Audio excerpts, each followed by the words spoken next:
How likely is what Mr. Kudlow said likely to happen?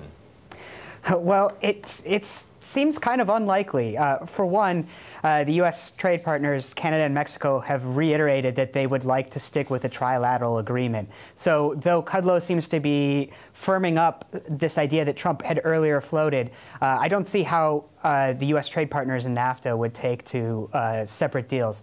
It just wouldn't be a Nafta agreement. Furthermore, I don't think that there's any support for there's not strong support for this in Congress. We've already heard a top senator say that he'd like to see a trilateral agreement remain and to keep the course on renegotiating NAFTA, not something new. So hard to see that happening. Yeah, well, especially with what's happening with Mexico, putting those tariffs on U.S. Pork legs there. The three sides, though, seem really far apart. That is no exaggeration. Is a deal still possible this year? It kind of looks like it's not anymore. For one, we've heard from members of Congress that earlier the White House was trying to wrap up a deal by May because there was some deadline issues with getting something debated and approved in Congress.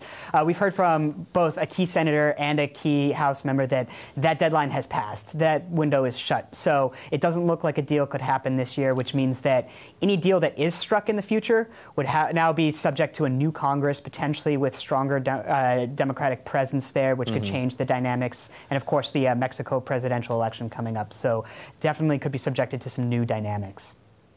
And Greg, China has given some specific numbers to back up promises to reduce that trade deficit. Do you think it's enough to appease the Trump administration? Well, it's interesting. Before we had heard, of course, that Canada had committed to buying more U.S. goods in a bid to try and keep these negotiations ongoing. This is the first details that we're seeing here, these firm numbers. Now, they fall short of what the Trump administration was seeking. China, apparently the commitment is $25 billion. The Trump administration had sought $200 billion, and of course the trade deficit between the two countries is even greater than that. So I think it's good that for the negotiations that there's now a firm number. It means that the discussions are still happening. Talks are ongoing, but unclear if it's enough for the Trump administration.